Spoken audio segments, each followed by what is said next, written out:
Basta marunong lang po tayong gumawa dito ng kanyang crust ay makagawa na po talaga tayo kahit wala po tayong mga oven. Madali lang talagang gawin itong kanyang crust at simpleng sangkap lang at hindi na natin dito kailangan ng dough roller machine or yung spiral mixer. At hindi lang pang merienda ito kasi pwede talaga natin itong pagkakitaan kaya reveal natin itong ating recipe ng ating crust kaya simulan na po natin. So dito meron tayong 2 cups ng all-purpose flour. Pwede din tayong gumamit dito ng bread flour or yung first class flour. 1 teaspoon ng yes at half teaspoon ng iodized salt. 1/8 cup light brown sugar, isang piraso na large na itlog, 1/3 cup ng tubig at 1/3 cup ng mantika. At tunawin lang po natin yung ating asukal at yung ating asin bago po natin dito unti-unting basain yung ating harina.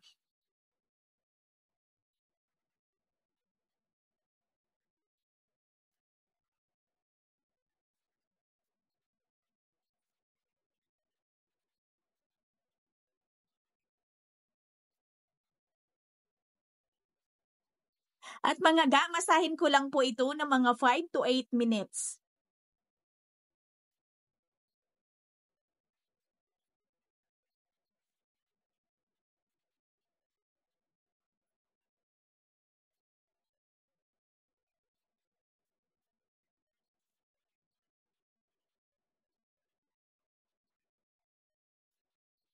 At pagkalipas ng 6 minutes mga yung ating dough ay okay na po ito. Hindi naman natin kailangan dito na makinis talaga na makinis na dough. At pinutol ko lang yan yung mga maliit sa 30 grams at yung malaki natin na 100 grams ay doon po natin ito lulutuin sa ating kaldero. At figurahin lang po muna natin ito lahat at pagkatapos nating mapigura mga ay i-rest muna natin yung ating dough ng mga 20 minutes. At pagkalipas ng 20 minutes ay malambot na po yung ating dough. Pwede na po natin itong palaparin. Mga maliit lang po talaga yung ating pizza ngayon kasi yung ating dough na ito or yung ating crust ay nasa 30 grams lang po talaga. Ito po yung tinatawag po natin na mini pizza na pwede po talaga natin itong pangnegosyo. Itong isa po natin na dough na medyo malapad, 100 grams po ito. Ito po yung lulutuin natin sa ating kaldero. At ito naman yung ating 30 grams ay ito po yung lulutuin natin sa ating oven para po ay mapadali po tayo kasi ay may bisita po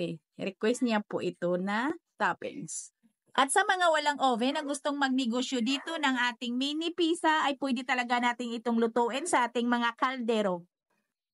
At pagkatapos natin itong palaparin mga ay iris muna natin ito ay paalsahin muna natin ng kaunti yung ating crust ng mga 1 oras. At habang pinapaalsa po natin yung ating crust ay magluto na po tayo ng ating pizza sauce at i-prepare na din natin yung ating mga toppings. So nagpainit na po tayo ng ating kawali, 2 tablespoon ng ating mantika, 40 grams sibuyas, 20 grams ng garlic at 1 cup ng spaghetti sauce or 250 grams. Simple lang po talaga yung ating sauce. Madali lang po talagang hanapin yung ating mga sangkap nito. At 1/3 cup ng banana ketchup at 1/8 cup na tomato paste.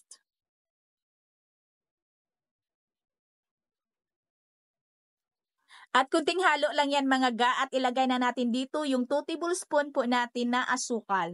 At kunting luto at kunting kulo lang naman itong pagluto po natin ng ating sauce. At iset aside lang muna natin ito. Dito sa ating toppings mga ay gumamit lang po ako ng quick melt cheese.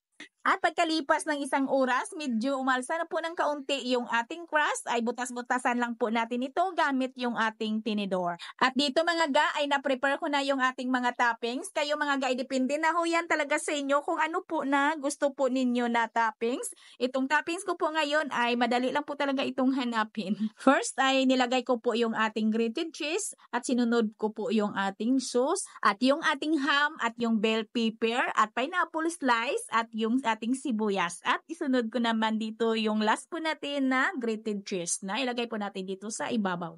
At pwede na naisalang po natin ito agad sa may preheated oven 180 degrees Celsius for 15 to 17 minutes. At ito naman yung lulutuin po natin sa ating kaldero. At pag mainit na po yung ating kaldero ay isalang na po natin at yung apoy ng ating kalan dito ay kailangan po ay mahina lang. At yung pangtakip po natin ay lagyan po natin ng uling. Lagyan po natin ng apoy yung ating takip. At dahil kasirula po yung ginamit ko ay manipis lang ay naluto ko lang po ito sa 12 minutes. At ito naman yung luto po natin sa ating oven, mga ga. Pwede talaga na kahit itong mga maliit po natin, pwede talaga na lutuin po ninyo ito sa inyong kaldero kung wala kayong mga oven. Kung matagal ka na po na followers ko ay nakikita mo na yung video natin ng ating mini pizza na pangnegosyo po na pwede lang po talaga nating maibenta ng mura kasi kakadepende po yan sa ating toppings. Kung mga mahal yung price ng ating toppings ay simpre po ay mahal din po yung ating bintahan lalo na pag overload. Kung gusto po ninyo na pangpaaralan lang na afford lang sa mga bata ay meron na po tayong video yan mga ga. Ito kasi ay